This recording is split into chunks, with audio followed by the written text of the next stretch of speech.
Hello friends வணக்கம். Welcome to the session. So நம்ம இன்னைக்கு இந்த வீடியோல ஃபர்ஸ்ட் இன் இந்தியா அப்படிங்கிற டாபிக் பத்தி பார்க்க போறோம். ஸோ அது கூட சேர்ந்து அதுல கேட்ட எல்லா ப்ரீவியஸ் இயர் கொஸ்டின்ஸும் பார்க்க போறோம். சரியா? இதுல மெயினா வந்து நம்ம ப்ரீவியஸ் இயர் கொஸ்டின் வச்சு தான் படிக்க போறோம். ஸோ ஏன் அப்படின்னு பார்த்தீங்கன்னா, நம்ம ஆல்ரெடி வந்து first woman in India, first men in India பார்த்திருப்போம். இந்த ஃபர்ஸ்ட் இன் இந்தியால சில சின்ன சின்ன டீட்டெயில்ஸ் ரொம்ப முக்கியமான டீட்டெயில்ஸ் இருக்கும். சரியா? நீங்க பார்த்தீங்கன்னா தெரியும். இங்க குடுத்துருக்கேன். ஸோ இத பார்க்கறதுக்கு முன்னாடி நம்ம ப்ரீவியஸ் இயர் கொஸ்டின்ஸ் படிச்சுட்டு வந்துரலாம். ஓகேவா? ஒரு 40 கிட்ட இருக்கு. இத நம்ம பார்க்கறதுக்கு முன்னாடி ப்ரீவியஸ் இயர் கொஸ்டின் பார்த்துடலாமா? அ ஏன் அப்படின்னு பார்த்தீங்கன்னா, இப்ப ஃபர்ஸ்ட் இன் இந்தியாவ பொறுத்தவரைக்கும், நம்ம பாஸ்ட் இருக்கிறது படிப்போம். பாஸ்ட் இருக்கிறது நான் உங்களுக்கு உமன், மென்லாம் குடுத்துட்டேன்.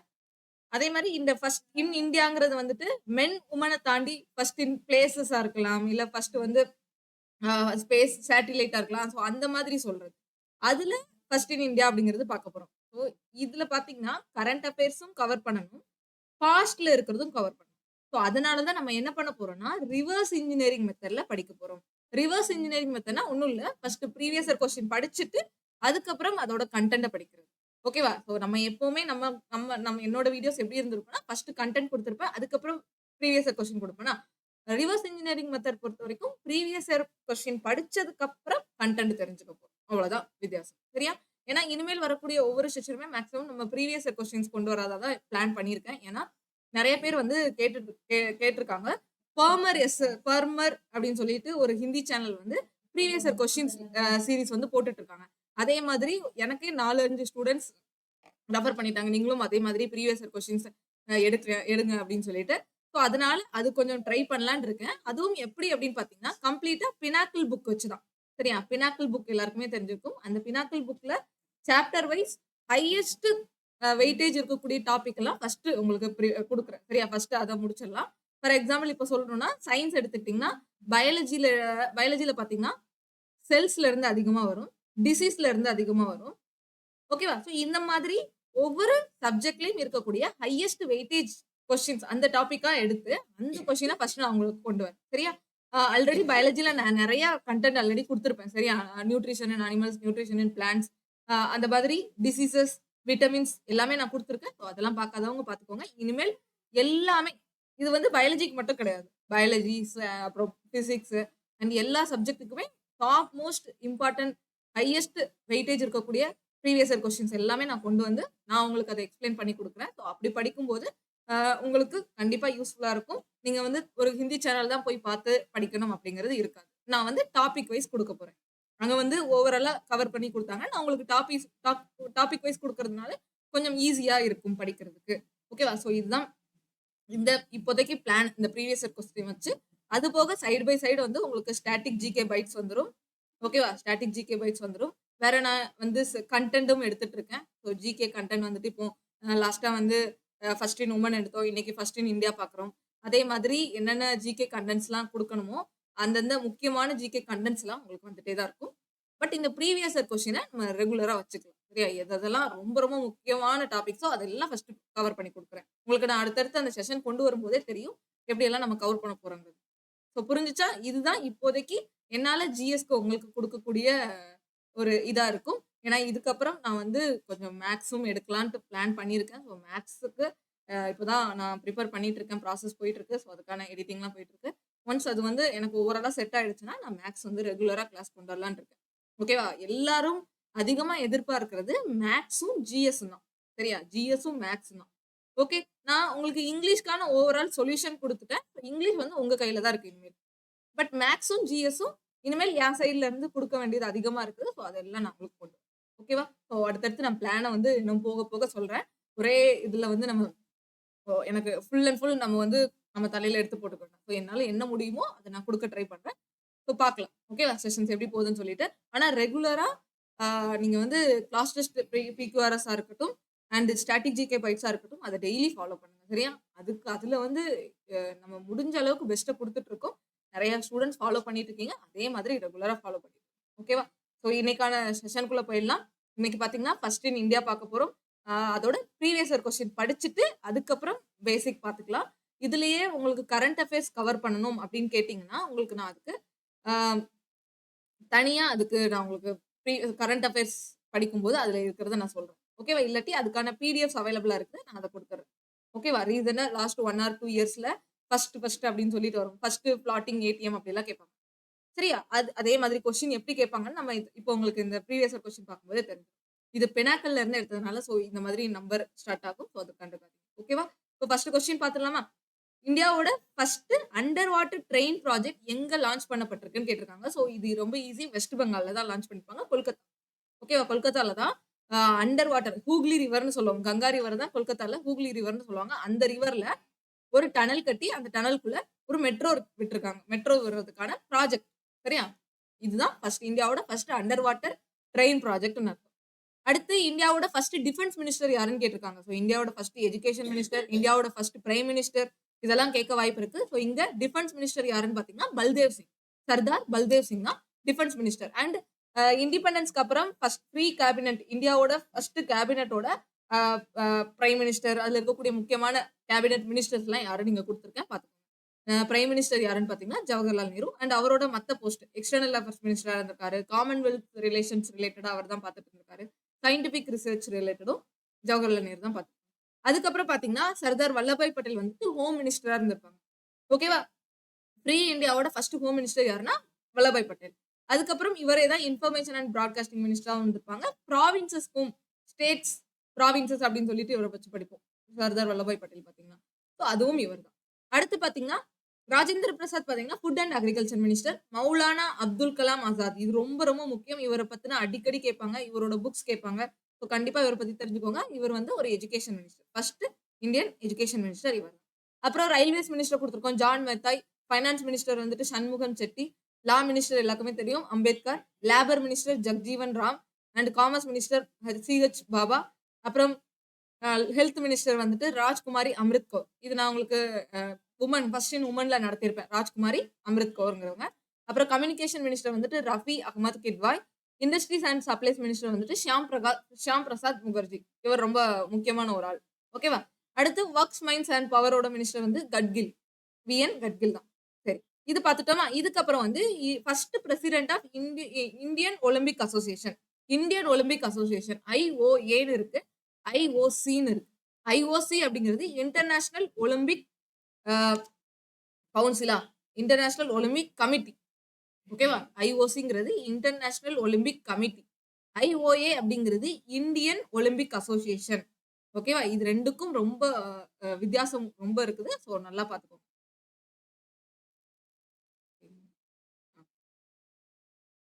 ஓகேவா? ஐஓஏங்கிறது வேற, ஐஓசிங்கிறது வேற. இதுல ஃபர்ஸ்ட் என்ன கேட்டிருக்கான்? ஃபர்ஸ்ட் பிரசிடென்ட் ஆஃப் ஐஓஏ யாருன்னு கேட்டிருக்கான். ஐஓஏவோட இந்தியன் ஒலிம்பிக் அசோசியேஷனோட ஃபர்ஸ்ட் பிரசிடென்ட் யாருன்னு பார்த்தீங்கன்னா, டாடா. ஓகேவா? ரத்தன் டாடா கிடையாது. தொராப்ஜி டாடா அப்படிங்கிறவர் தான் first president of IOA. And இது பார்த்தீங்கன்னா, ஃபர்ஸ்ட் பிரசிடென்ட் ஆஃப் ஐஓஏ இது வந்து இந்த ஐஓஏ வந்து எப்போ ஃபார்ம் பண்ணப்பட்டது? இந்தியன் ஒலிம்பிக் அசோசியேஷன் எப்போ ஃபார்ம் பண்ணப்பட்டதுன்னா, 1927ல டெல்லியில வச்சு ஃபார்ம் பண்ணியிருப்பாங்க. அண்ட் இதோட மெயின் இந்த வேலை என்ன அப்படின்னு பார்த்தீங்கன்னா, ஒலிம்பிக் கேம்ஸா இருக்கட்டும், ஏசியன் கேம்ஸா இருக்கட்டும், இல்ல வேர்ல்டு சாம்பியன்ஷிப் அந்த மாரி வேர்ல்டு இன்டர்நேஷனல் லெவல் எந்த கேமா இருந்தாலும், இந்த அசோசியேஷன் மூலமா தான் இவங்க தான் தேர்ந்தெடுத்து அனுப்புவாங்க. இவங்க தான் செலக்டிங் அத்லெட்ஸ செலக்ட் பண்றது இவங்க தான். ஓகேவா? அண்ட் இப்போ வந்து பிடி உஷா தான் பிரசிடென்ட்டா இருப்பாங்க. இவங்க வந்து ஃபர்ஸ்ட் வுமன் பிரசிடென்ட்டும் கூட. ஃபர்ஸ்ட் வுமன் பிரசிடென்ட் பிடி உஷா அப்படின்னு சொல்லி பார்த்திருக்கோம். ஓகே. சரி. அடுத்து பார்த்தீங்கன்னா இந்த இதுல எப்படி ஆட்கள் செலக்ட் பண்றாங்கன்னு பார்த்தீங்கன்னா, ஆ அ கோ நேஷனல் நேஷனல் கேம்ஸ்லாம் வச்சு நடத்துறது மூலமா நேஷனல் கேம்ஸ் இந்த கேலோ இந்தியா இந்த மாரி நெறைய கேம் இப்போ நடத்துறாங்கல்ல, அதன் மூலமா தான் ஒலிம்பிக்குக்கு மக்கள வந்து செலக்ட் பண்ணி அனுப்புறாங்க. சரியா? அ அதாவது ஸ்போர்ட்ஸ் அத்லெட்ஸ செலக்ட் பண்ணி அனுப்புறாங்க. இது அ ஃபண்ட் எல்லாம் நெறைய கலெக்ட் பண்ணி கவர்மெண்ட்ல இருந்து, அப்புறம் நெறைய ட்ரஸ்ட்ல இருந்து ஃபண்ட்லாம் கலெக்ட் பண்ணி தான் அனுப்புறாங்க. அதுதான் குடுத்துருக்காங்க. அதுக்கப்புறம் பார்த்தீங்கன்னா, இன்டர்நேஷனல் ஒலிம்பிக் கமிட்டியோட ஃபர்ஸ்ட் பிரசிடென்ட் யாருன்னு கேட்டா, அ டிமிட்ரியஸ் விகலஸ். இது ரீசென்ட்டா லாஸ்ட் இயர் 10த் சிபிஓல கேட்ட கொஸ்டின். Demetrius Vikelas. ஓகேவா? இன்டர்நேஷனல் ஒலிம்பிக் கமிட்டியோடது. ஓகேவா? இது 1894ல வந்துட்டு ஃபவுண்ட் பண்ணப்பட்டிருக்கும். ஹெட் குவார்ட்டர் பார்த்தீங்கன்னா, Lausanne Switzerland. And first game எப்போ நடத்தப்பட்டிருக்கும்னா, 1894ல ஃபவுண்ட் பண்ணப்பட்டிருக்கும். 1896ல அதோட ஃபர்ஸ்ட் கேம் நடந்திருக்கும். ஃபர்ஸ்ட் ஒலிம்பிக் கேம்ஸ் நடந்திருக்கும். எங்க நடந்திருக்கும்னு பார்த்தீங்கன்னா, ஏத்தன்ஸ் அப்படிங்கிற ஓகேவா? ஏத்தன்ஸ் அப்படிங்கிற இடத்துல. பட் ஹெட் குவார்ட்டர் பார்த்தீங்கன்னா, லவுசானே ஸ்விட்சர்லாந்து தான். அதுக்கப்புறம் பார்த்தீங்கன்னா, இந்தியா எப்போ ஃபர்ஸ்ட் பார்ட்டிசிபேட் பண்ணாங்கன்னா, 1900 பாரிஸ் ஒலிம்பிக்ஸ்ல தான் இந்தியா பார்ட்டிசிபேட் பண்ணியிருப்பாங்க. இப்போ 2024 பாரிஸ் ஒலிம்பிக் நடக்கு. ஆ அப்போ கிட்டத்தட்ட ஒரு இதுல ஒரு 100, 124 வருஷத்துக்கு முன்னாடியே இந்தியா வந்து ஒலிம்பிக்ல பார்ட்டிசிபேட் பண்ண ஆரம்பிச்சிருக்காங்க. ஓகேவா? பியர் டி கோபர்டேன்ங்கிறவங்க 2ண்ட் பிரசிடென்ட். நமக்கு ஃபர்ஸ்ட் பிரசிடென்ட் மட்டும் ஞாபகம் வச்சுக்கோங்க. அடுத்து பார்த்தீங்கன்னா, first world weight lifting championship organised by world weight lifting federation in London, UK. When was the இப்படிலாம் கொஸ்டின் கேட்பறாங்க பாருங்க. அதாவது ஃபர்ஸ்ட் வெயிட் லிஃப்டிங் சாம்பியன்ஷிப் எப்போ நடந்துச்சு? லண்டன்ல வெயிட் லிஃப்டிங் ஃபெடரேஷன் தான் வந்துட்டு அத ஆர்கனைஸ் பண்ணியிருப்பாங்க. ஆனா அதோட டேட் கேட்டிருக்காங்க. ஸோ டேட் பார்த்தீங்கன்னா, மார்ச் 1891 மார்ச் 1891 அப்போ இதெல்லாம் வந்து எப்போ நம்ம ஒலிம்பிக்க்கு முன்னாடியே வந்துச்சு. 1894ங்கிறது வந்து ஒலிம்பிக் வந்தது. 1891ங்கிறது நமக்கு வேர்ல்ட் வெயிட் லிஃப்டிங் சாம்பியன்ஷிப் வந்தது. ஓகேவா? ஸோ இது வேர்ல்ட் வெயிட் லிஃப்டிங் ஃபெடரேஷன் நடத்துவாங்க. அதுக்கப்புறம் பார்த்தீங்கன்னா, ஃபர்ஸ்ட் வுமனோட வெயிட் லிஃப்டிங் சாம்பியன்ஷிப் எப்போ நடந்ததுன்னு குடுத்துருக்காங்க. ஸோ 1987ல யுனைட்டட் ஸ்டேட்ஸ்ல வச்சு நடந்தது. ஓகேவா? யுனைட்டட் ஸ்டேட்ஸ்ல வுமனுக்கான வெயிட் லிஃப்டிங் இது நடந்திருக்கும். அண்ட் அதுக்கப்புறம் இந்த ஃபெடரேஷன பத்தி குடுத்துருக்காங்க. இது வந்து 1905ல தான் இந்த ஃபெடரேஷன் ஃபவுண்ட் பண்ணப்பட்டிருக்குமா? 1905ல ஃபவுண்ட் பண்ணப்பட்டதுன்னா, 1891ல எப்படி இது பண்ணியிருப்பாங்க? 1891லயே அந்த கேம் நடந்திருக்கு. இங்க வந்து வெயிட் லிஃப்டிங் ஃபெடரேஷன் யுகேல இவங்க தான் ஆர்கனைஸ் பண்ணதா குடுத்துருக்காங்க. மேபி இதுல இதுல வந்து கொஞ்சம் நீங்க கரெக்ட்டா இது செக் பண்ணிக்கணும். World Indian world international Indian okay. So இது கொஞ்சம் செக் பண்ணி சொல்லட்டுமா? இது இது வந்து நான் பார்த்த வரைக்கும் என்ன குடுத்துருக்காங்கன்னா, இந்த ஃபெடரேஷன் ஃபவுண்ட் பண்றதுக்கு முன்னாடியேவும் ஒரு சாம்பியன்ஷிப் நடந்துருச்சு. சரியா? இதுக்கு 1905ல தான் international wait lifting federation found பண்ணியிருக்காங்க. பட் இது ஃபவுண்ட் பண்றதுக்கு முன்னாடியேவும் இந்த சாம்பியன்ஷிப் நடந்ததா குடுத்துருக்காங்க. ஃபர்ஸ்ட் வெயிட் லிஃப்டிங் சாம்பியன்ஷிப் நடந்ததா குடுத்துருக்காங்க. ஓகேவா? ஸோ இதுல ஒரு தெளிவு வந்துக்கோங்க. அதுக்கப்புறம் இந்தியன் வெயிட் லிஃப்டிங் ஃபெடரேஷன் வந்துட்டு 1935ல ஃபார்ம் பண்ணியிருக்காங்க. ஓகேவா? அடுத்து in which of the following years was the first radio show broadcast in India? இந்தியால மொத ரேடியோ ஷோ எப்போ பிராட்காஸ்ட் பண்ணப்பட்டதுன்னா, 1923ல பிராட்காஸ்ட் பண்ணப்பட்டிருக்கும். ரேடியோ கிளப் ஆஃப் பாம்பே தான் வந்துட்டு இந்த பிராட்காஸ்ட் வந்து ஃபர்ஸ்ட் பண்ணியிருப்பாங்க. ஜூன் 1923ல தான் ஃபர்ஸ்ட் இந்தியா பிராட்காஸ்ட் பண்ணியிருக்காங்க. அதுக்கப்புறம் இந்தியன் பிராட்காஸ்டிங் கம்பெனி வந்துட்டு எப்போ வந்திருக்கும்னு பார்த்தீங்கன்னா, 1927 பிராட்காஸ்ட் பண்ணதுக்கு அப்புறம் தான் இந்த இந்தியாவோட பிராட்காஸ்டிங் கம்பெனின்னு ஒண்ணு ஃபார்ம் பண்ணியிருக்காங்க. அதுக்கப்புறம் தான் ஆல் இந்தியா ரேடியோ வந்துட்டு 1936ல ஃபார்ம் பண்ணியிருப்பாங்க. எங்க அதோட ஹெட் குவார்ட்டர் பார்த்தீங்கன்னா, Akashvani Bhavan building in New Delhi. New டெல்லில ஆகாஷ்வாணி பவன் அப்படின்னு சொல்லிட்டு ஒரு பில்டிங்ல தான் இத ஃபவுண்ட் பண்ணியிருப்பாங்க ஆல் இந்தியா ரேடியோவ. வேற பார்த்தீங்கன்னா, பிரசார் பாரதி இப்ப ரீசென்ட்டா பிரசார் பாரதிங்கிறது தான் நம்ம அந்த டிடி சேனல்லாம் பார்ப்போம்ல. ஸோ அது கீழ தான் இந்த பாரதிக்கு கீழ தான் டிடி பொதிகை, டிடி இந்தியாலாம் பார்ப்போம். இது எப்போ ஃபார்ம் பண்ணியிருக்காங்கன்னா, 1997ல ஹெட் குவார்ட்டர் பார்த்தீங்கன்னா, நியூ டெல்லில. ஓகேவா? எல்லாத்துக்கும் இயர் மட்டும் நோட் பண்ணிக்கோங்க. அதோட டேட் பர்ட்டிகுலரா நம்மளால ஞாபகம் வச்சுக்க முடியாது. அட்லீஸ்ட் இயராவது ஞாபகம் வச்சுக்கோங்க. ஓகேவா? அடுத்து பார்த்தீங்கன்னா, which of the following airports is India's first to be completely powered by எந்த ஏர்போர்ட் கம்ப்ளீட்லி சோலார் எனர்ஜியால பவர் பண்ணப்பட்டிருக்கு அப்படின்னு பார்த்தீங்கன்னா, option A Kempegowda, option B வந்து Indira Gandhi, option A Kempegowda, B Indira Gandhi, C Cochin, D வந்து சத்ரபதி. ஆன்சர் வந்துட்டு கொச்சின் இன்டர்நேஷனல் ஏர்போர்ட். கேரளா தான். ஓகேவா? கேரளால இருக்கக்கூடிய கொச்சி இன்டர்நேஷனல் ஏர்போர்ட்ல தான் ஃபுல் அண்ட் ஃபுல் சோலார் பவர்ல இயங்குது. சோலார் எனர்ஜில இயங்குது. அடுத்து பார்த்தீங்கன்னா, இந்திரா காந்தி இதெல்லாம் எந்தெந்த பிளேஸ்ல இருக்குங்கிறது தெரிஞ்சுக்கோங்க. இந்திரா காந்தி இன்டர்நேஷனல் ஏர்போர்ட் வந்து டெல்லி, சத்ரபதி சிவாஜி பேர் கேட்டாலே நம்ம மும்பை போட்டுடலாம். கெம்பகவுடாங்கிறது Bengaluru, Rajiv Gandhi international airport Hyderabad. World's busiest airport வந்துட்டு எங்கன்னு பார்த்தீங்கன்னா, உலகத்திலே பிஸியஸ்ட் ஏர்போர்ட் வந்துட்டு ஹார்ட்ஸ்ஃபீல்ட் ஜாக்சன் இன்டர்நேஷனல் ஏர்போர்ட். இது வந்து வருஷம் மாறதுக்கு வாய்ப்பு இருக்கு. சரியா? வேர்ல்ட்ஸ் பிஸியஸ்ட் ஏர்போர்ட்லாம் இது பார்க்கணும்னு அவசியம் இல்ல. ஸோ பினாக்கிள்ல இருக்கிறத நீங்க எல்லாத்தையும் படிக்கும்போது, ஒரு தடவ கிராஸ் செக் பண்றது, எங்கேயாவது உங்களுக்கு ஏதாவது டவுட் வர மாரி இருந்ததுன்னா, நீங்க கண்டிப்பா கிராஸ் செக் பண்ணிக்கோங்க. சரியா? ஓகே. ஸோ இப்ப அடுத்து பார்த்தீங்கன்னா, which of the following is India's first all woman managed railway station? அந்த ரயில்வே ஸ்டேஷன்ல ஃபுல் அண்ட் ஃபுல் வுமன் தான் மேனேஜ் பண்றாங்க. அந்த மாதிரியான ரயில்வே ஸ்டேஷன் பார்த்தீங்கன்னா, காந்திநகர் ரயில்வே ஸ்டேஷன், ஜெய்ப்பூர். ராஜஸ்தான்ல இருக்கக்கூடிய ஜெய்ப்பூர் அ அங்க இருக்கக்கூடிய காந்திநகர் ரயில்வே ஸ்டேஷன் தான் full and full woman manage பண்ண ப ப பண்ற ரயில்வே ஸ்டேஷன். சரியா? ஓகே. இது ரொம்ப முக்கியம். அதுக்கப்புறம் பாத்தீங்கன்னா மத்துங்கா ரயில்வே ஸ்டேஷன், மும்பைல இருக்கக்கூடிய மத்துங்கா வந்துட்டு உமன் க்ரூ, ஓகே, சப்பர்பன் கேட்டகரியில மத்துங்கா வரும். ஓகேவா? சப்பர்பன் கேட்டகரியில மத்துங்கா. மத்தபடி மேஜரா உங்களுக்கு காந்திநகர் ரயில்வே ஸ்டேஷன்னு போட்டா போதும். ஓகேவா? அண்ட் சுரேகா யாதவ் தான் ஃபர்ஸ்ட் ஃபீமேல் ட்ரெயின் டிரைவர். நம்ம பார்த்திருப்போம். 1988லயே அவங்க வந்து ஃபர்ஸ்ட் ஃபீமேல் டிரைவரா ஆயிருப்பாங்க. இவங்க தான் ஏசியாவோட first female loco pilot driver, locomotive டிரைவரும் கூட.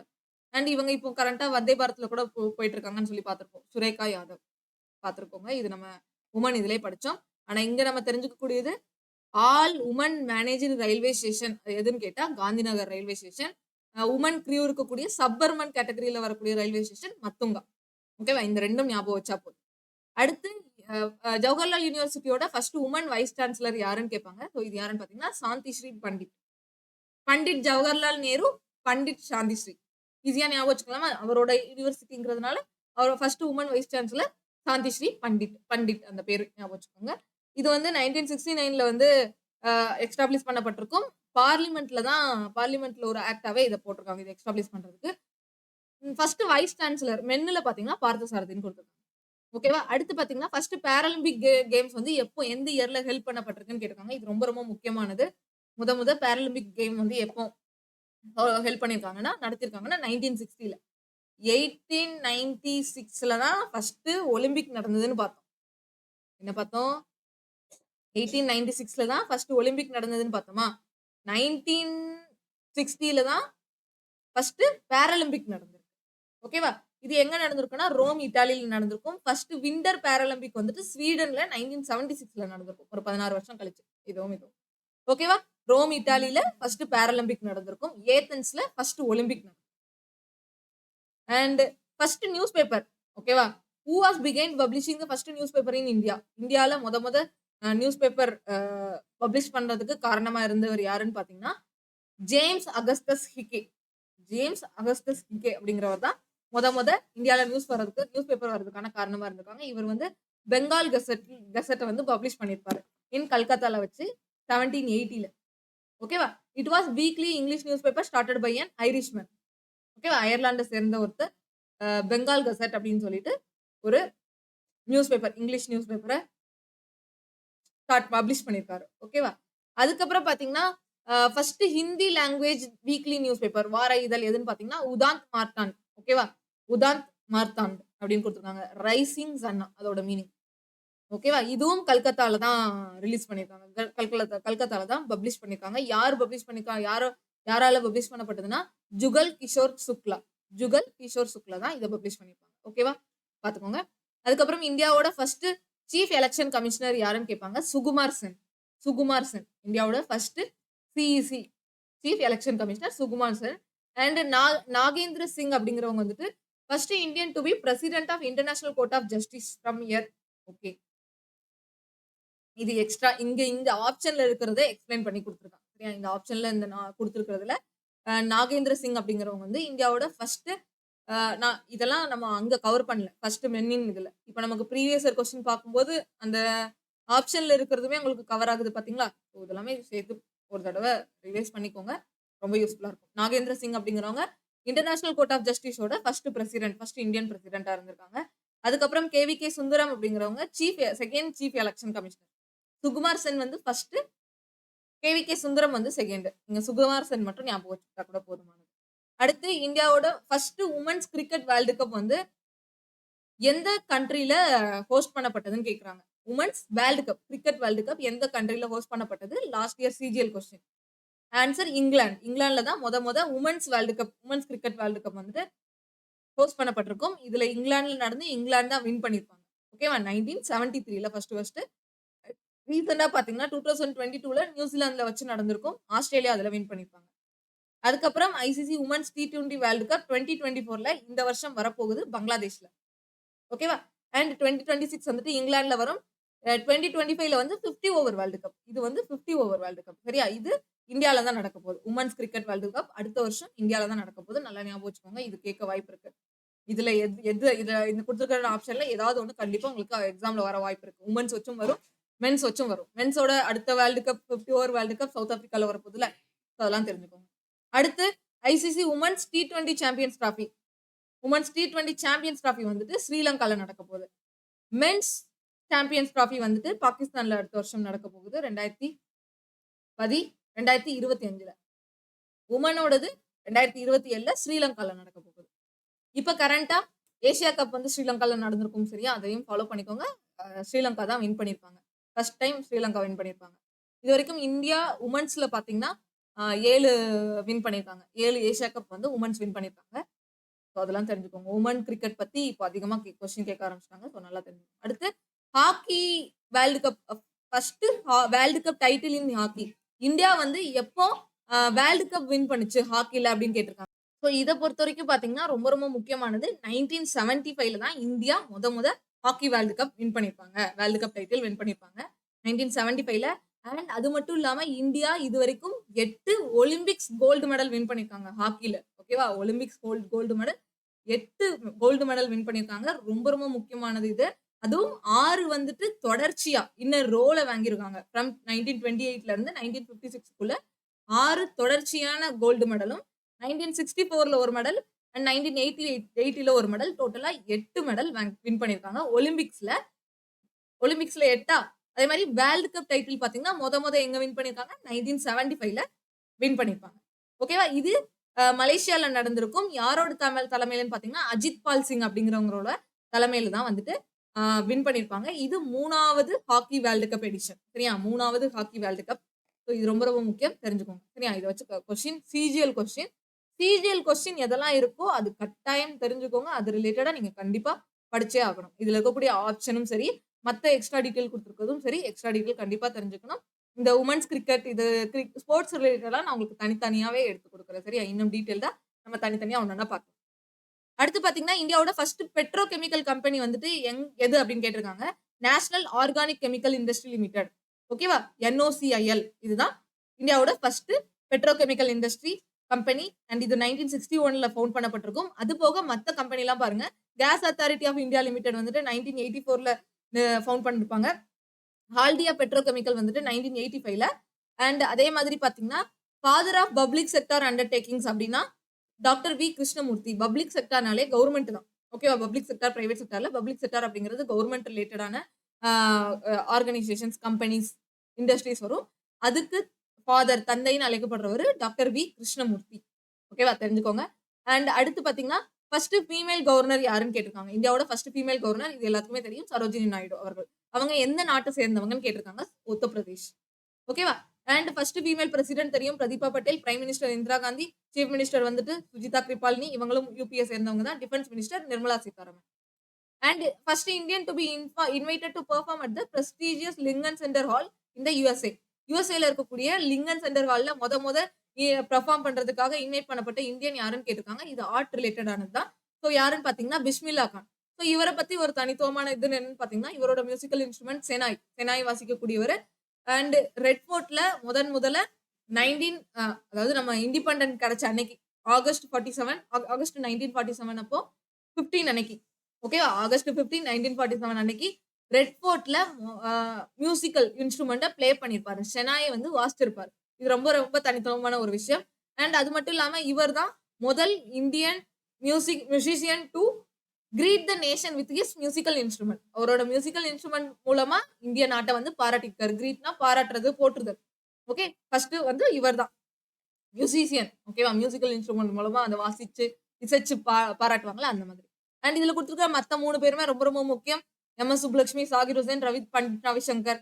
ஓகேவா? இவங்க நல்லா தெரிஞ்சுக்கோங்க. இவங்களை பத்தி கண்டிப்பா தெரிஞ்சுக்கணும். பிஸ்மில்லா கான் பத்தி தான் இங்க கொடுத்துருக்காங்க.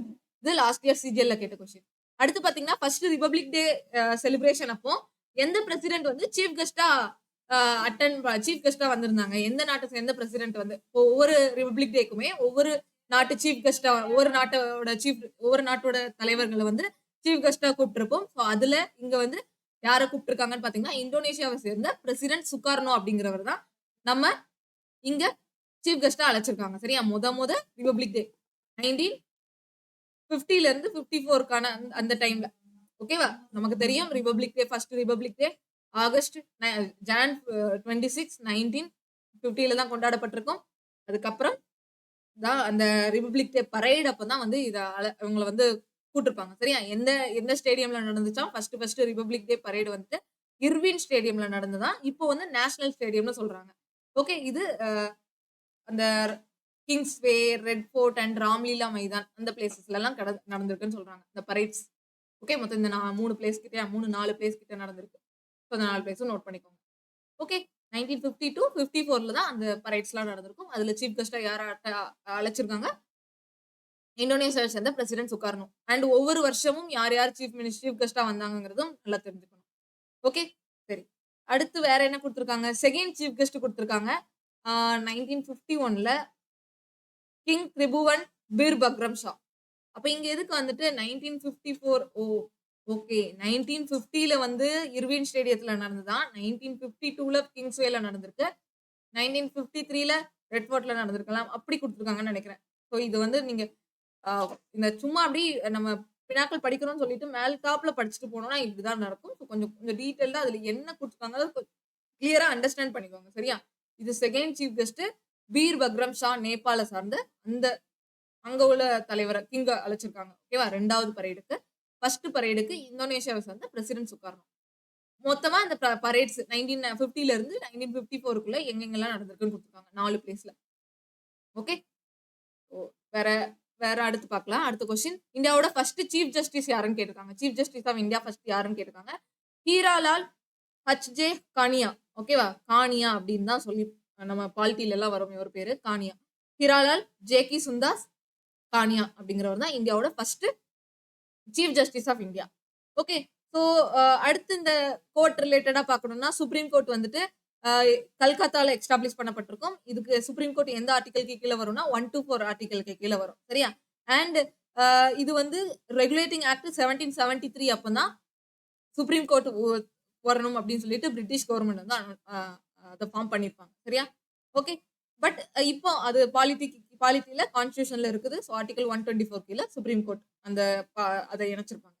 பட் ஒரிஜினலா சுப்ரீம் கோர்ட் வந்து ரெகுலேட்டிங் ஆக்ட்ல தான் எஸ்டாப்ளிஷ் பண்ணப்பட்டிருக்கும். ஓகேவா? கல்கத்தால வச்சு. அண்ட் அதுக்கப்புறம் இதுல வந்து chief justice and not more then 33 justice இருக்கணுமா. ஓகேவா? சுப்ரீம் கோர்ட்னா ஒரு சீஃப் ஜஸ்டிஸ் அதுக்கப்புறம் 33 ஜட்ஜஸ்க்கு மேல இருக்கக்கூடாதுன்னு குடுத்தாங்க. ஸோ அடுத்து பார்க்கலாம். அடுத்து வந்து India's first human space flight programme. Human space flight programme வந்துட்டு எந்த இந்த 4ல எது ஸ்பேஸ் ஃபிளைட் ஒரு ஹியூமன ஸ்பேஸ்க்கு அனுப்புற இந்தியாவோட ப்ரோகிராம். முழுக்க முழுக்க இண்டிஜினியஸா இருக்கக்கூடியது. அது பார்த்தீங்கன்னா ககன்யான் தான். இப்ப கூட ஒரு 4 பேரு வந்து அனௌன்ஸ் பண்ணியிருப்பாங்கல்ல. யார் யாரெல்லாம் வந்து இந்த மிஷன்ல கலந்துக்க போறாங்கன்னு சொல்லிட்டு. ஓகேவா? இது வந்து இந்தியா 2024 எண்டுல தான் லான்ச் பண்ண போறாங்க. சரியா? ககன்யான் மிஷன். இப்போ டேட் தள்ளி போயிருக்கா அப்படிங்கிறதெல்லாம் செக் பண்ணிக்கோங்க. கரண்ட் அஃபேர்ஸ் ரிலேட்டடா ஞாபகம் வச்சுக்கோங்க. செக் பண்ணிட்டே இருங்க. மத்த மிஷன்ஸ்லாம் இங்க குடுத்துருக்காங்க. மங்கள்யான் மிஷன். இது வந்து மங்கள்யான் வந்துட்டு 2013ல இந்தியா அனுப்பியிருப்போம். PSLV C-25 லான்ச் வெஹிக்கிள் மூலமா. சந்திரயான் 1 வந்துட்டு அக்டோபர் 2008ல லான்ச் பண்ணியிருப்பாங்க. இதுதான் இந்தியாவோட ஃபர்ஸ்ட் மூன் மிஷன். ககன்யான்ங்கிறது வந்துட்டு ஸ்பேஸ்க்கு ஹியூமன ஸ்பேஸ்க்கு அனுப்புறதுக்கான மிஷன். மங்கள்யான் அப்படிங்கிறது மார்ஸ் ஆர்பிட்டர் மிஷன். சந்திரயான்ங்கிறது சந்திரன், சூரியன் நிலவுக்கு அனுப்புன மிஷன். ஓகேவா? 2019ல சந்திரயான் 2 லான்ச் பண்ணிருப்பாங்க. இது வந்து 90% பாஸ், 10% ஃபெயிலியரா இருக்கும். அதுக்கப்புறம் 2023ல அனுப்புன சந்திரயான் 3 தான் சக்சஸா ஆயிருக்கும். அண்ட் அதுல வந்து லேண்டர் வந்து லேண்ட் ஆன பிளேஸ் வந்து சிவ் சக்தி பாயிண்ட்னு சொல்லியிருப்பாங்க. அது லேண்ட் ஆன தினமான ஆகஸ்ட் 23 வந்துட்டு அ அந்த நேஷனல் ஸ்பேஸ் அந்த அந்த டேன்னு சொல்லுவாங்கல்ல. சரியா? சந்திரயான் டே ஏதோ நேஷனல் ஸ்பேஸ் டே அப்படின்னு சொல்லிட்டு அனௌன்ஸ் பண்ணியிருப்பாங்க. ஸோ அது என்ன அப்படிங்கிறத நீங்க கமெண்ட் பண்ணுங்க. சரியா? எப்போ லான்ச் ஆச்சு? சந்திரயான் 3 அப்படிங்கிறது எப்போ லான்ச் ஆச்சு? அண்ட் அதுல வந்து யாரு அந்த பாயிண்ட் வந்து சிவ் சக்தி பாயிண்ட்ன்னு சொல்லியிருப்பாங்க. அந்த டேவ நேஷனல் ஸ்பேஸ் டே அப்படின்னு தான் சொல்லுவாங்கன்னு நினைக்கிறேன். ஸோ அது என்னன்னு சொல்லிட்டு நீங்க கமெண்ட் பண்ணுங்க. ஓகேவா? சரி. அண்ட் இது லான்ச் வெஹிக்கிள் கேட்க வாய்ப்பு இருக்கு. லான்ச் வெஹிக்கிள் வந்துட்டு எதன் மூலமான ஆ ஃபர்ஸ்ட்டுக்கு லான்ச் வெஹிக்கிள் குடுக்கல. 2வது வந்து GSLVயும் இப்ப ரீசென்ட்டா வந்து LVM-3 லான்ச் வெஹிக்கிளும் யூஸ் பண்ணிருக்காங்க. ஓகேவா? அடுத்த கொஸ்டின் பாருங்க ரொம்ப இருக்குது. ஃபாஸ்ட்டா போலாம். Which is the first garden tomb in the Indian subcontinent. Indian சப்கான்டினென்ட்ல முத கார்டன் டாம்ப்னா இறந்தவங்களுக்கான சமாதி இருக்கா? அது யாருக்கு வச்சிருக்காங்கன்னு பார்த்தீங்கன்னா, ஹுமாயூன் டாம்ப் தான் வந்து இந்தியாவோட ஃபர்ஸ்ட் கார்டன் டாம்ப். ஓகேவா? ஸோ ஒரு புல்வெளியில கார்டன்ல ஒரு டாம்ப் வச்ச மாதிரி. மக்பாரா ஹுமாயூன் அப்படின்னு சொல்றாங்க. ஹுமாயூன்ஸ் டாம்ப. இது டெல்லியில நிறுவப்பட்டிருக்கும். இது யாரால டிசைன் பண்ணப்பட்டதுன்னா, மிரத் மிர்சா கியாஸ் அப்படிங்கிறவரும் அவரோட சன்னும் சயீத் முகமது இவங்க 2 பேரும் தான் இதை டிசைன் பண்ணியிருப்பாங்க. அண்ட் இது 1993ல யுனெஸ்கோ வேர்ல்டு ஹெரிடேஜ் சைட்டாவும் டிக்ளேர் பண்ணப்பட்டிருக்கு. ஹுமாயூன்ஸ் டாம்ப் அப்படிங்கிறது. ஓகேவா? ஸோ அடுத்து பார்க்கலாமா? அடுத்து வந்துட்டு யுனெஸ்கோ ஹெரிடேஜ் சைட் ரொம்ப ரொம்ப முக்கியம். 1993ல ஹுமாயூன்ஸ் டாம்புக்கு யுனெஸ்கோ ஹெரிடேஜ் சைட் கொடுத்துருப்பாங்க. அப்புறம் first Indian actress to receive Padmashri award யாருக்கு முத பத்மஸ்ரீ அவார்டு கொடுத்துருப்பாங்கன்னு பார்த்தீங்கன்னா நார்கிஸ் தட் அப்படிங்கிறவங்களுக்கு தான் ஃபர்ஸ்ட் ஒரு இந்தியன் ஆக்ட்ரஸ்க்கு பத்மஸ்ரீ அவார்டு கிடைச்சிருக்கும். இவங்க வந்துட்டு ஒரு ஆக்ட்ரஸ் அண்ட் பொலிட்டீஷியனும் கூட. இவங்களுக்கு 1958ல பத்மஸ்ரீ கிடைச்சிருக்கும். ஃபர்ஸ்ட் ரெசிபியன்ட் ஆஃப் பத்மஸ்ரீ அதாவது ஓவரால் மென்லையும் சேர்த்து பார்க்கும்போது சங்கர் பிள்ளை அப்படிங்கிறவங்களுக்கு தான் முத பத்மஸ்ரீ கிடைச்சிருக்கும். சங்கர் பிள்ளை, பல்பீர் சிங் இவங்க ஸ்போர்ட்ஸ் ரிலேட்டடா. அப்புறம் வந்துட்டு பப்ளிக் அஃபேர்ஸ் ரிலேட்டடா ஆஷா தேவி, ஆரியநாயகா. மெடிசின்ஸ்க்கு ஃபர்ஸ்ட் யாருன்னு பாத்தீங்கன்னா பிர்பான் பாட்டியா. ஓகேவா? ஓகே,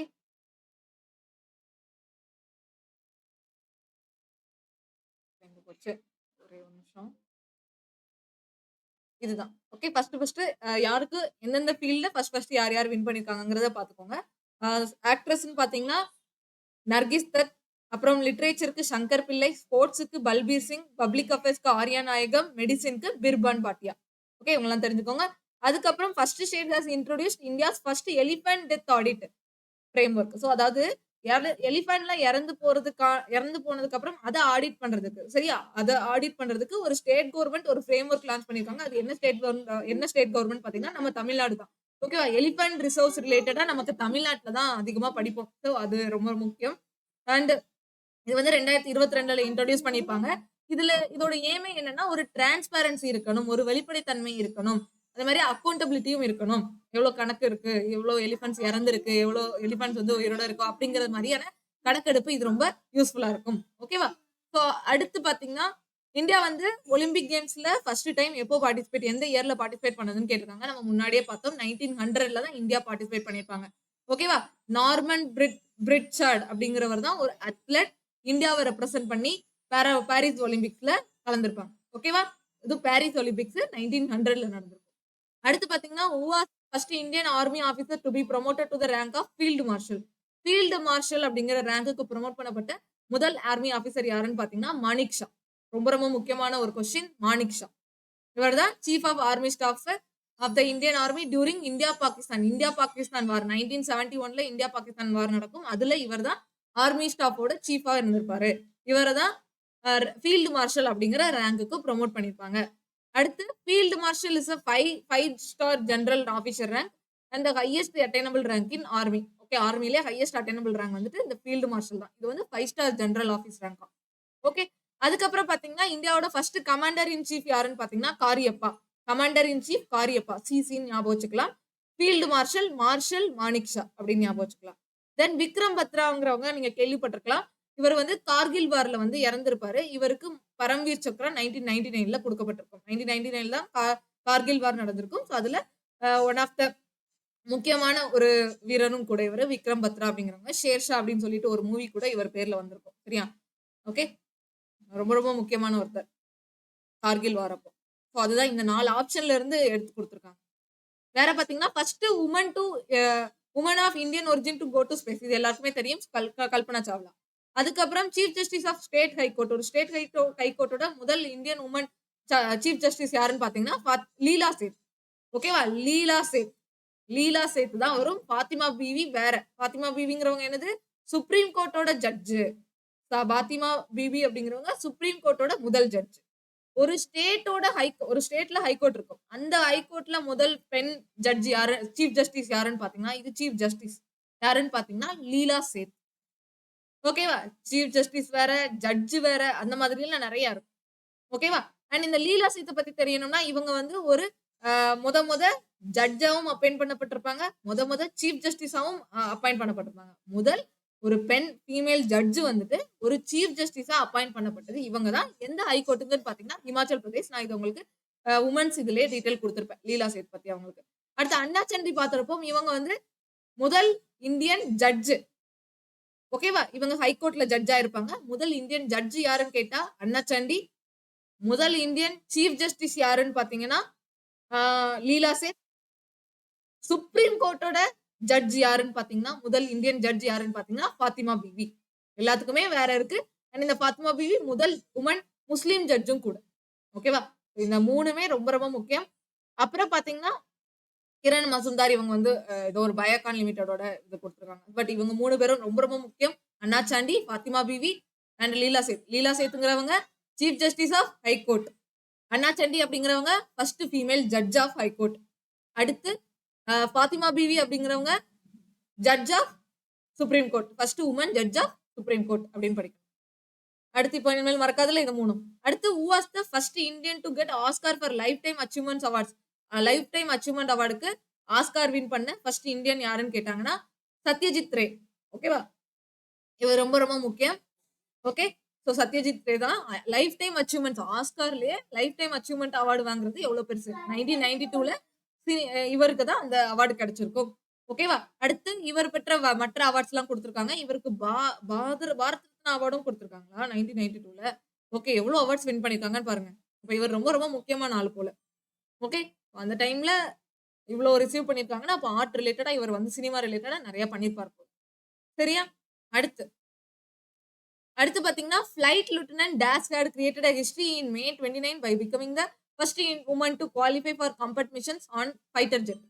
ஓகேவா? காம்பட் மிஷன் காம்பட் மிஷன்னா எதிர்க்கிறது, தாக்கி அடிக்கிறது அந்த மாதிரியானது. ஏதாவது திருப்பி கொண்டு வருது அந்த மாதிரியானது காம்பட். ஓகே. சோ அதுல பாத்தீங்கன்னா பாவனா காந்த் அப்படிங்கிறவங்க தான் ஃபர்ஸ்ட் லிeutenant ஃபிளைட் லிeutenant அந்த காம்பட் மிஷனுக்கு போறதுக்கான ஃபைட்டர் ஜெட் எதிரி நாட்டுகள்ல போய் தாக்குவாங்கல்ல எதிரிகள் ஃபைட் பண்ணி தாக்குறது. அந்த இதுல வந்து இவங்களுக்கு ஒரு அந்த மிஷன்ல வந்து இவங்கள ஒரு உமனை குவாலிஃபை பண்ணி அனுப்பியிருக்காங்க. அவங்க யாருன்னு பாத்தீங்கன்னா பாவனா காந்த். ஓகேவா? பாவனா காந்த் பாத்துக்கோங்க. அடுத்து பிரியா ஜிங்கன் அப்படிங்கிறவங்க ஃபர்ஸ்ட் லேடி கேடட். சாந்தி திக்கா அப்படிங்கிறவங்க ஃபர்ஸ்ட் ஃபீமேல் ஜவான். ஜவான் வேற கேடட் வேற அப்படின்னு சொல்லிட்டு நான் ஆல்ரெடி எக்ஸ்பிளைன் பண்ணிருப்பேன். அடுத்து ஹச்கே டியோல் அப்படிங்கிறவங்க வந்து சோலோவா ஆவ்ரோ ஹச்எஸ் 748 ஏர்கிராஃப்ட் ஓட்டுன ஃபர்ஸ்ட் உமன் அந்த ஹச்கே டியோல் அப்படிங்கிறவங்க. பட் இதுல ரொம்ப முக்கியம் பிரியா ஜிங்கன் முக்கியம், சாந்தி திக்கா முக்கியம், பாவனா காந்த் ரொம்ப முக்கியம். ஓகேவா? சரி. அடுத்து இந்தியன் ஆர்மியோட ஃபர்ஸ்ட் உமன் காம்பட் ஆவியேட்டர் யாருன்னு பாத்தீங்கன்னா அபிலாஷா பாரக். ஓகே. அபிலாஷா பாரக் இது சிஹெச்எஸ்எல்ல கேட்ட question. Okay. Army aviation corps வந்து எப்போ ஃபார்ம் பண்ணப்பட்டதுன்னா 1986ல ஃபார்ம் பண்ணப்பட்டிருக்கு. ஓகே. அடுத்து வேற எக்ஸ்ட்ரா டீடைல்ஸ் கொடுத்திருக்காங்க. இதுல இருக்கக்கூடியது புனிதா அரோராங்கிறது வந்துட்டு அதாவது ஆர்மிலேயே ஒரு உமன் ஹையஸ்ட் லிeutenant ஜெனரல் ஆனது ஃபர்ஸ்ட் இவங்க தான் புனிதா அரோரா அப்படின்னு பாத்திருப்போம்.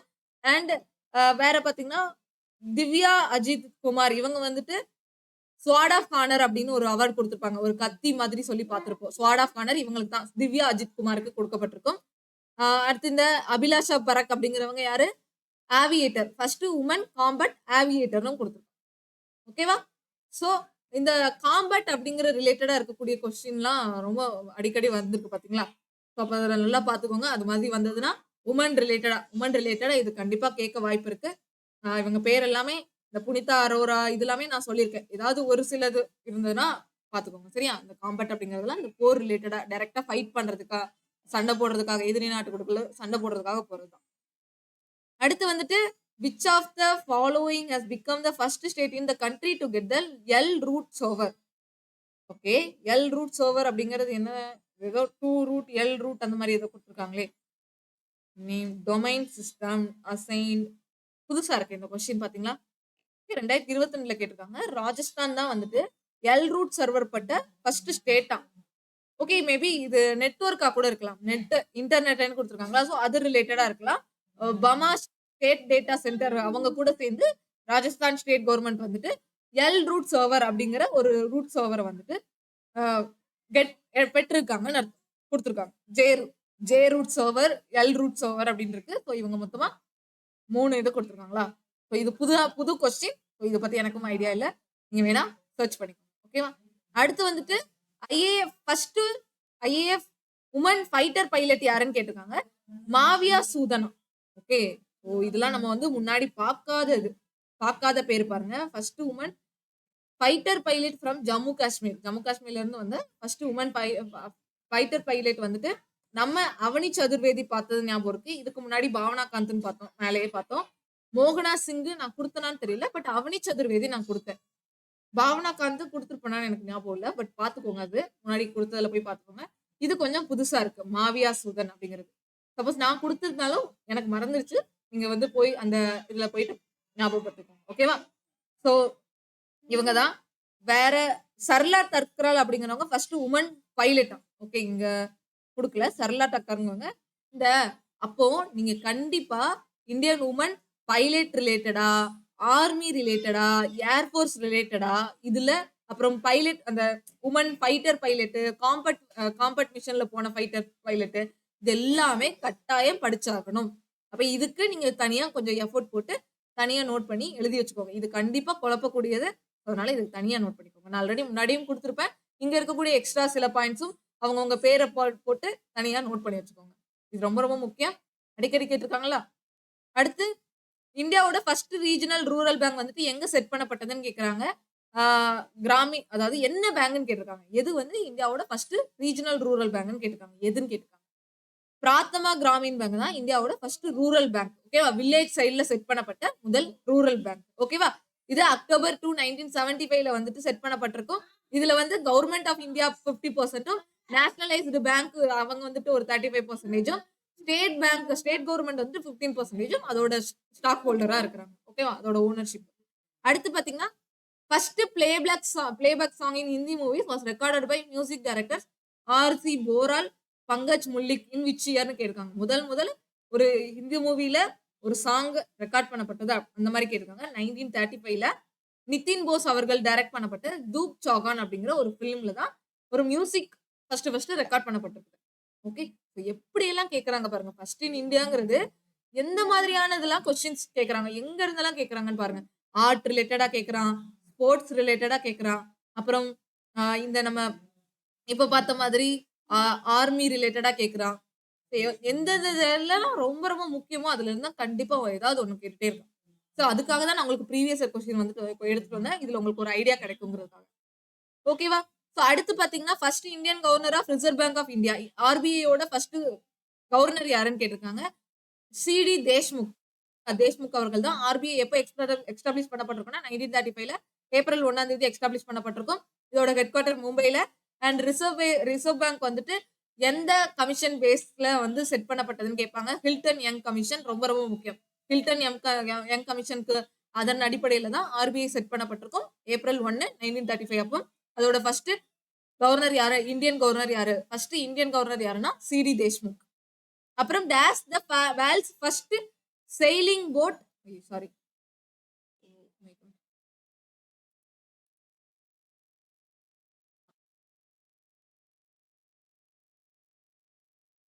மூவ் ஆக மாட்டேங்குது.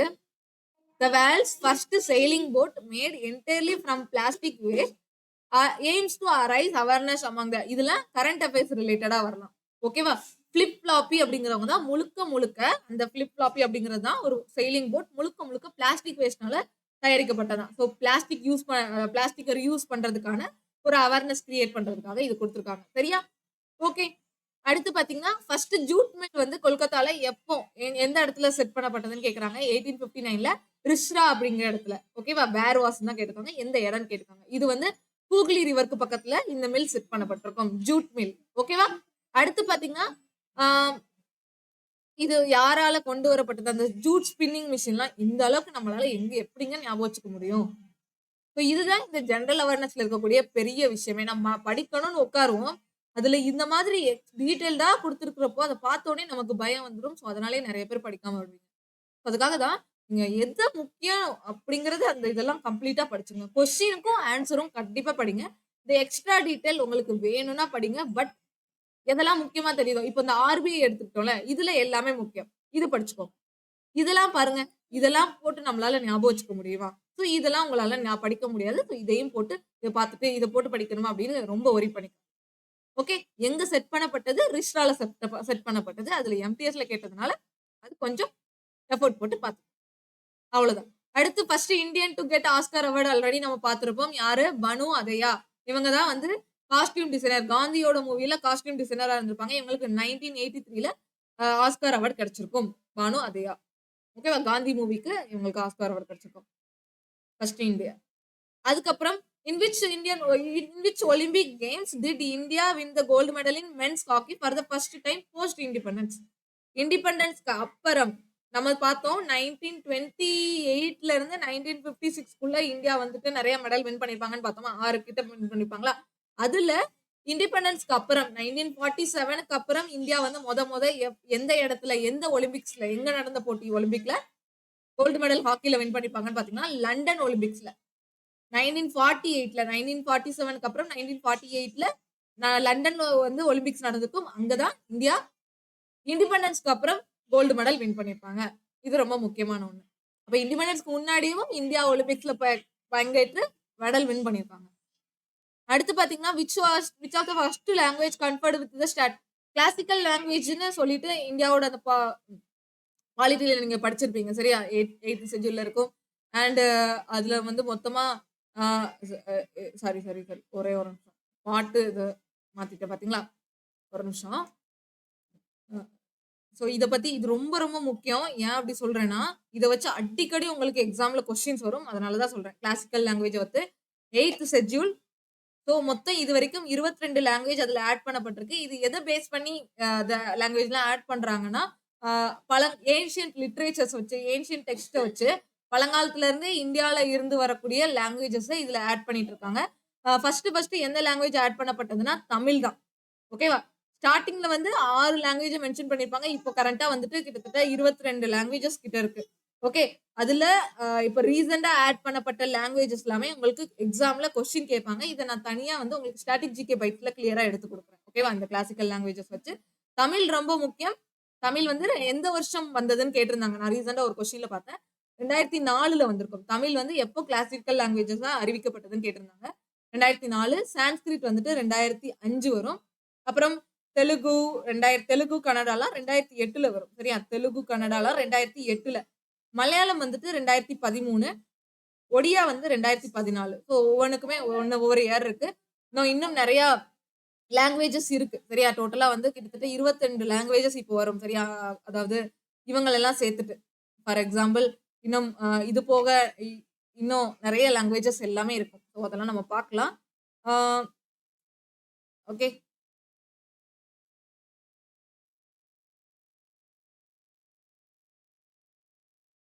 இப்ப கூட ஒரு எக்ஸாம் ஒரு கொஸ்டின்ல பார்த்தேன். எப்படின்னா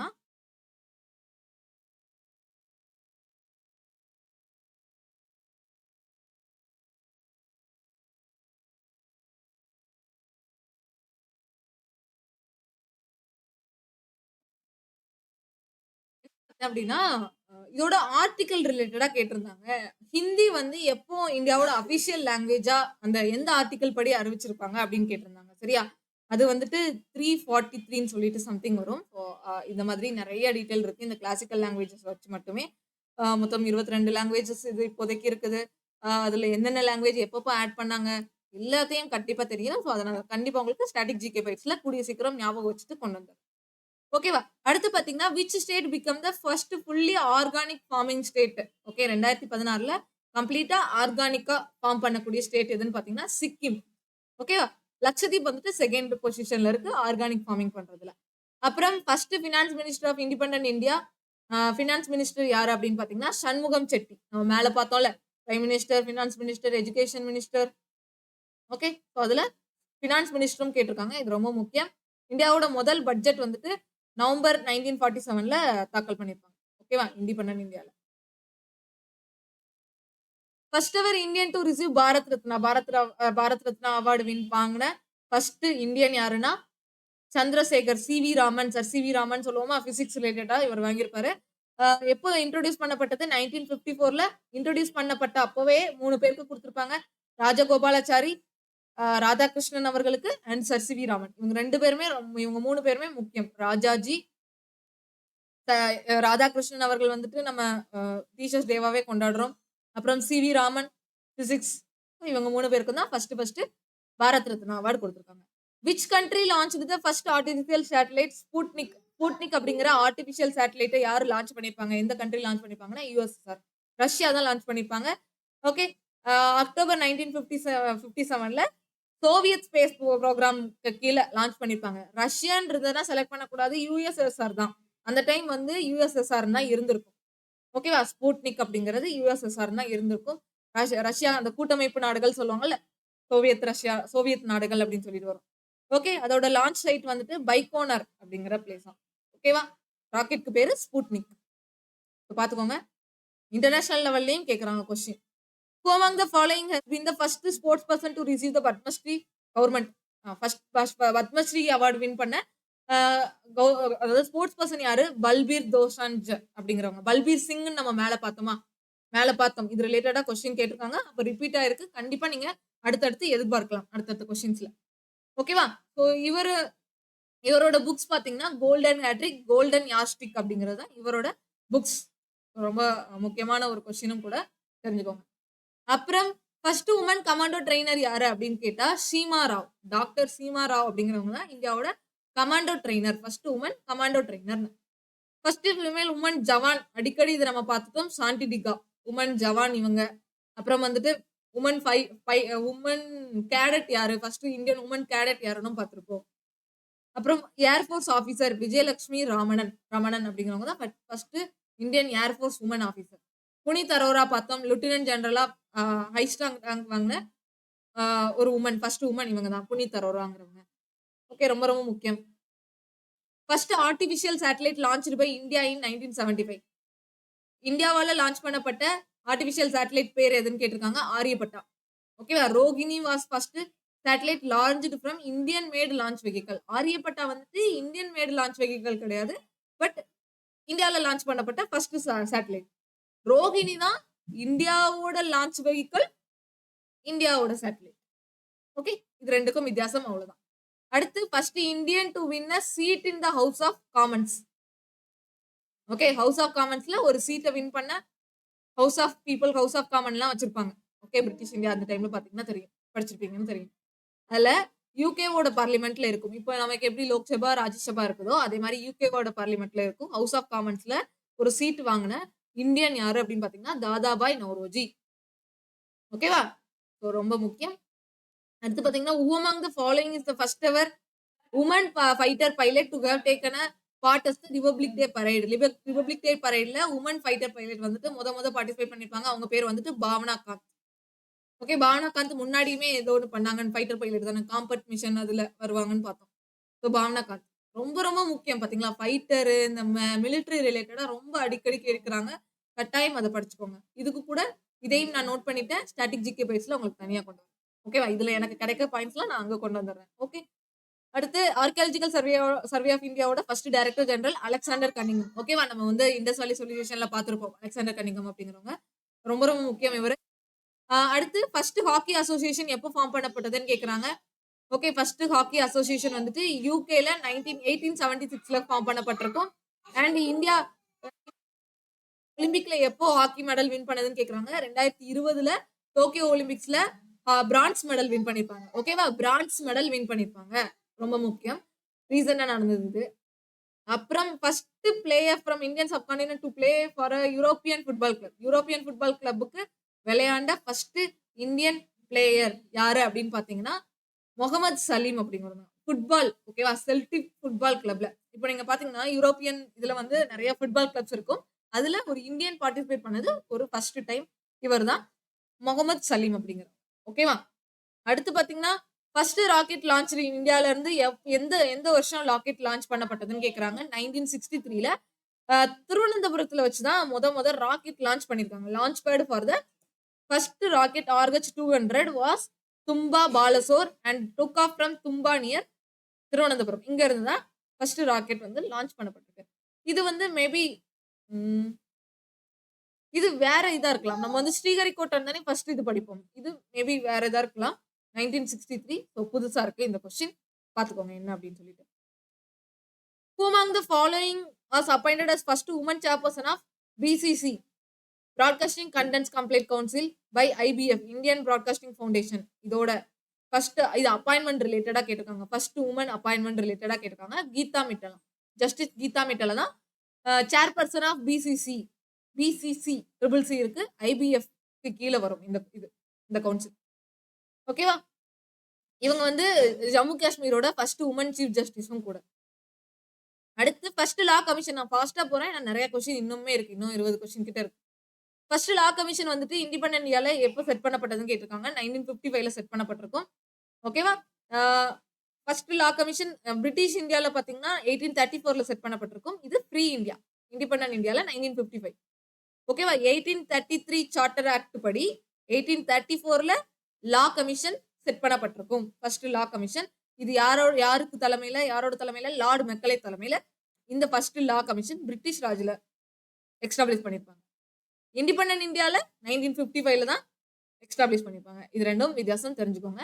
அப்புறம் first earth imaging satellite in geostationary orbit. இது என்ன அப்படின்னு பாத்தீங்கன்னா GISAT அப்படிங்கிறது தான் என்னவா? Earth imaging satellite in geostationary orbit. Earth image பண்ணி சேட்டலைட்லாம் இருக்குல்ல, சேட்டலைட் மூலமா தான் நமக்கு மேப் அந்த மாதிரி எல்லாம் கிடைக்குது. அது ரிலேட்டட் ஆனது. ஸோ அது பாத்தீங்கன்னா GISAT. ஓகேவா? இஸ்ரோ தான் இதை லான்ச் பண்ணிருப்பாங்க. ஓகே. அடுத்து first Lokpal of India. First Lokpal of India அது யாரு வந்து ஃபர்ஸ்ட் லோக்பால் ஆஃப் இந்தியா அப்படின்னு கேட்டிருக்காங்க. பினாக்கி சந்திர கோஷ் அப்படிங்கிறவங்க தான் ஃபர்ஸ்ட் லோக்பால் ஆஃப் இந்தியா. இது நம்ம பார்த்திருப்போம். In which year did India host Commonwealth? Commonwealth கேமா இந்தியா எப்போ? காமன்வெல்த் 2010 டெல்லியில நடந்திருக்கும். ஸோ இதுல வந்து ஊழல்லாம் நிறைய மாட்டிருப்பாங்க. கொஞ்சம் ப்ராப்ளம் இதே வந்து கொஞ்சம் பெருசா போயிட்டு இருந்துச்சு. சரியா? 2010ல இந்தியா வந்து காமன்வெல்த் கேம்ஸ் ஹோஸ்ட் பண்ணிருப்பாங்க. அது மட்டும் இல்லாம இப்போ 2036 அப்போ ஒலிம்பிக் கேம் நடத்துறதுக்கு இந்தியா வந்து ஹோஸ்டிங் ரைட்ஸ் பெறதுக்கு ட்ரை பண்ணிட்டு இருக்காங்க. இப்போ கரண்டான நியூஸ்ல பாத்தீங்கன்னா இந்த ஈவென்ட் வந்து மொத எப்போ ஹெல்ப் பண்ணப்பட்டிருக்கும்னா 1930ல காமன்வெல்த் ஃபர்ஸ்ட் 1930ல.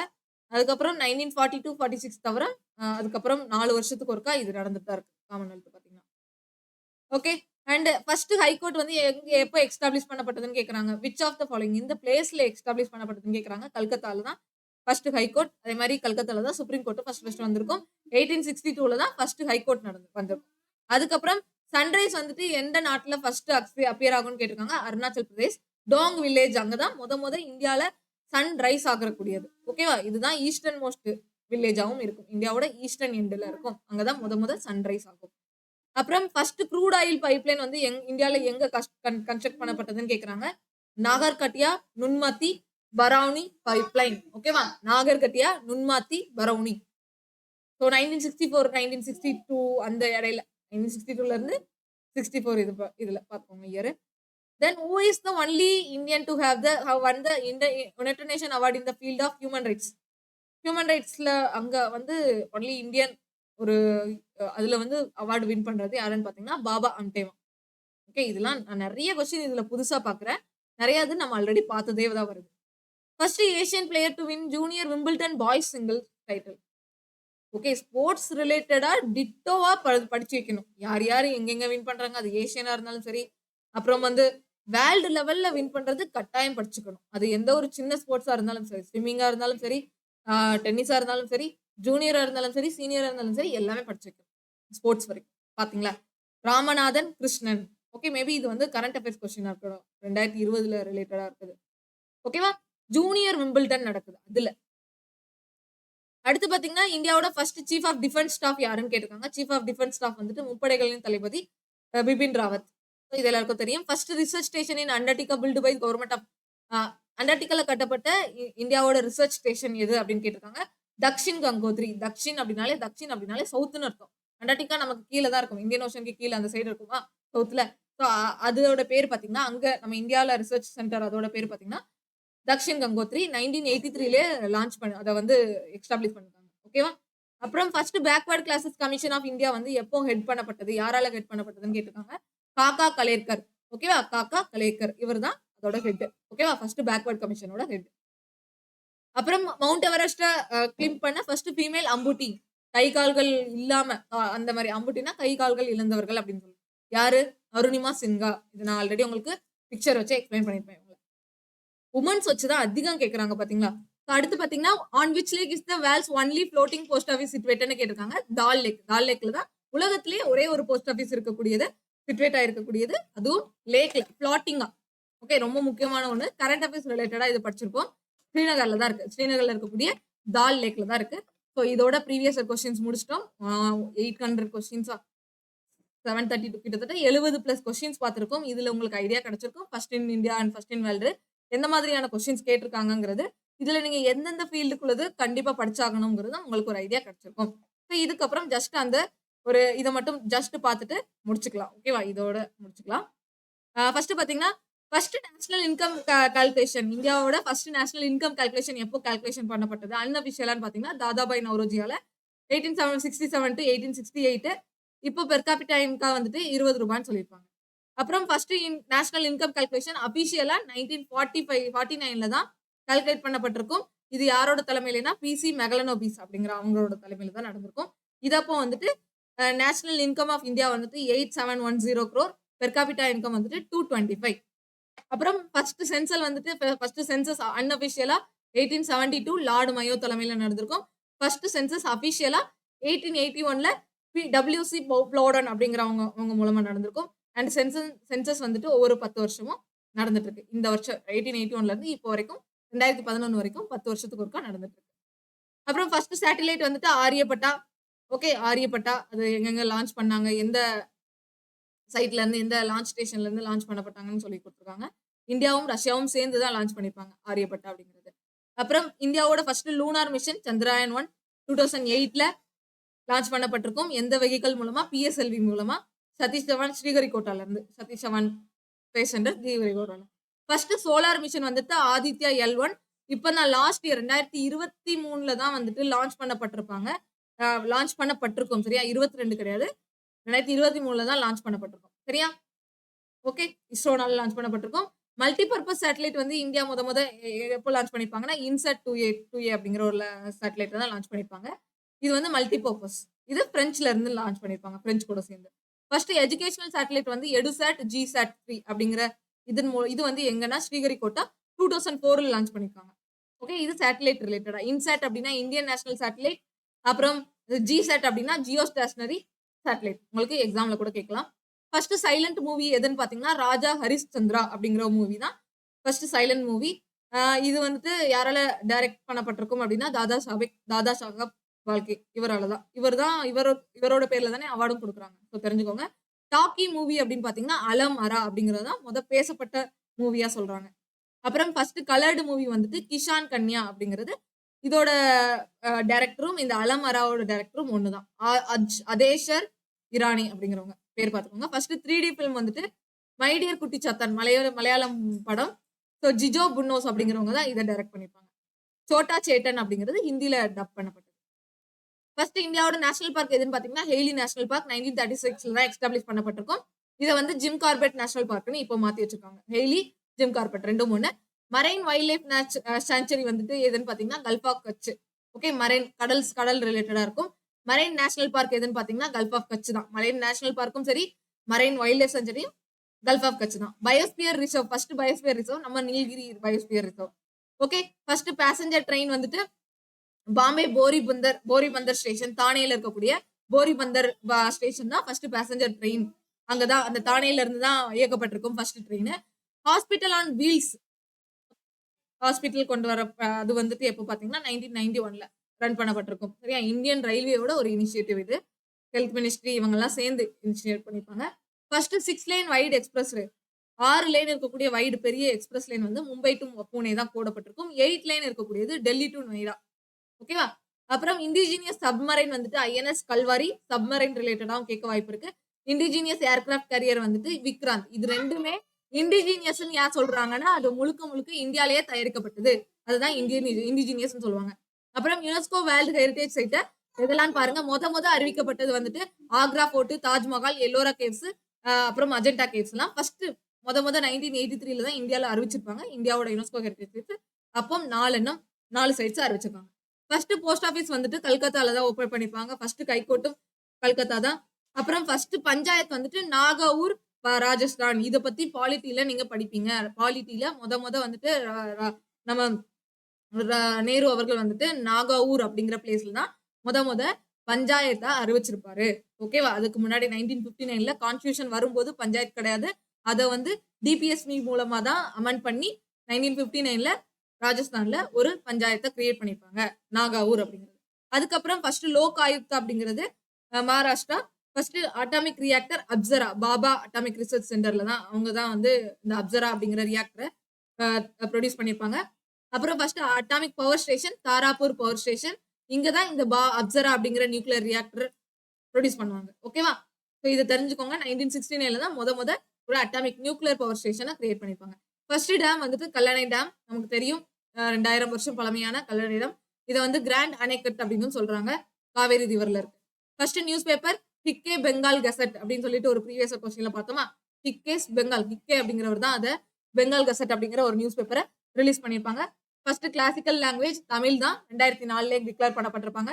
அப்புறம் ஃபர்ஸ்ட் ஏசியன் கேம்ஸ் நியூ டெல்லியில 1951ல நடந்திருக்கும். நம்ம இப்போ ரீசெண்டான ஸ்டாட்டிக் ஜிகே பைட்ஸ்ல இந்த கொஸ்டினை பார்த்தோம். அப்புறம் ஃபர்ஸ்ட் உமன் கோர்ட் வந்துட்டு மால்டா வெஸ்ட் பெங்கால்ல நடந்திருக்கும். தயாரிச்சிருப்பாங்க. இது நம்ம ஃபர்ஸ்ட் உமன் இன் இந்தியால பார்த்தோம். அப்புறம் first state to implement MNREGA MNREGA implement பண்ணப்பட்ட ஃபர்ஸ்ட் ஸ்டேட் எதுன்னு பாத்தீங்கன்னா ஆந்திர பிரதேஷ் அனந்த்பூர் டிஸ்ட்ரிக்ட்ல தான் அதை இம்ப்ளிமெண்ட் பண்ணிருப்பாங்க. மன்ரேகா அப்படிங்கிறது 100 நாள் வேலை திட்டம். ஜனகணமன வந்து ஃபர்ஸ்ட் டைம் எங்க சாங் பண்ணப்பட்டிருப்பாங்கன்னா ஐஎன்சி செஷன்ல 1911ல கல்கத்தா ஐஎன்சியோட கல்கத்தா செஷன்ல தான் அதை வந்து ஃபர்ஸ்ட் பாடியிருப்பாங்க. வந்தே மாதரத்தையும் 1896 1911க்கு முன்னாடியே வந்தே மாதரத்தை வந்து பாடியிருப்பாங்க. இதை பத்தின டீடைல்ஸும் நான் உங்களுக்கு ஆல்ரெடி சிம்பிள் ஆஃப் இந்தியா அப்படிங்கிற ஒரு வீடியோல கொடுத்துட்டேன். ஃபர்ஸ்ட் பேங்க் வந்துட்டு பேங்க் ஆஃப் இந்துஸ்தான் 1770 ஆர்பிஐ எல்லாம் வரதுக்கு முன்னாடியே வந்துட்டு பேங்க் ஆஃப் இந்துஸ்தான் அப்படின்னு சொல்லிட்டு ஒரு பேங்கை உருவாக்கியிருக்காங்க. ஃபர்ஸ்ட் ஓப்பன் யூனிவர்சிட்டி வந்துட்டு ஆந்திர பிரதேஷ் ஓப்பன் யூனிவர்சிட்டி. இது 1982ல ஹைதராபாத்ல வந்துட்டு ஓப்பன் பண்ணிருப்பாங்க. அண்ட் இது வந்துட்டு renamed as BR doctor Ambedkar open university அல்லது தெலுங்கானா ஓப்பன் யூனிவர்சிட்டின்னு சொல்லிட்டு இப்போ ரீநேம் பண்ணிட்டாங்க. ஏன்னா ஆந்திர பிரதேஷ் வந்து ஹைதராபாத் இப்போ தெலுங்கானா கூட பேசல, அதனால அந்த மாதிரி மாத்திருக்காங்க. அல்லது அம்பேத்கர் யூனிவர்சிட்டின்னு கேட்கலாம். அண்ட் இந்த லாங்குவேஜஸ் பத்தி நான் இன்னும் டீடைல்டா உங்களுக்கு வேற ஒரு இதுல சொல்றேன். அது போக மன்ரேகாங்கிறது வந்துட்டு full form Mahatma Gandhi national rural employment act. MNREGA வந்துட்டு 2005 அந்த ஆக்டை பாஸ் பண்ணிருப்பாங்க. இப்போ 100 நாள் வேலை திட்டம்னு சொல்லிட்டு போயிட்டு இருக்கு. அதுக்கப்புறம் ரயில்வே ஸ்டேஷன்ஸ் இங்க கொடுத்துருக்கேன். இப்போ ரீசெண்டா அதோட பேர் மாற்றப்பட்டது. ஓகே, ஸோ இதெல்லாம் எக்ஸ்ட்ரா டீடைல் தான். இது வேண்டாம். ஓகேவா? வேணும்னா எப்படி இதை வச்சிருக்கேன், நீங்க ஸ்கிரீன்ஷாட் எடுக்கணும் எடுத்து. ஸோ அவ்வளவுதான். நம்ம ஃபர்ஸ்ட் இன் இந்தியா முடிச்சிட்டோம். ப்ரீவியஸ் இயர் கொஸ்டின் பார்த்திருக்கோம். அது ரிலேட்டட் ஒரு சில டீடைல்ஸ் ஒரு 40 டீடைல்ஸ் கிட்ட பார்த்திருந்தோம். இதுவே போதுமானதுன்னு நினைக்கிறேன். இதுக்கப்புறம் நீங்க படிக்க வேண்டியது கவர் பண்ண வேண்டியதுன்னா கரண்ட் அஃபேர்ஸ் ரிலேட்டடா இருக்கக்கூடியதான் கவர் பண்ணணும். ஸோ மேக்ஸிமம் என்னால முடிஞ்ச டீடைல் கொடுத்தேன். ஸோ இதே மாதிரி இன்னும் அடுத்தடுத்து பெஸ்டா ப்ரீவியஸ் இயர் கொஸ்டின்ஸும் செஷன் கொண்டு வரேன். இந்த செஷன் உங்களுக்கு ஏதோ ஒரு வகையில யூஸ்ஃபுல்லா இருந்தாலும் அது எனக்கு ஓகே தான். So thank you bye. அதுதான் என்னோட நோக்கமாவும் இருக்குது. ஓரளவுக்கு உங்களுக்கு ஏதோ ஒரு வகையில ஹெல்ப்ஃபுல்லா இருக்கும். இந்த மாதிரி நமக்கு படிக்கணும்னு ஒரு ஐடியா கிடைக்குதுனால எனக்கு ஒரு சாட்டிஸ்ஃபேக்ஷன் தான் இருக்கும். ஸோ நான் முன்னாடி சொன்ன மாதிரி பர்மர் ஜிகே மாதிரி நானும் கொண்டு வர பார்க்குறேன், ட்ரை பண்றேன். ஸோ ரெடியா இருங்க, பார்க்கலாம். ஓகேவா? So thank you bye.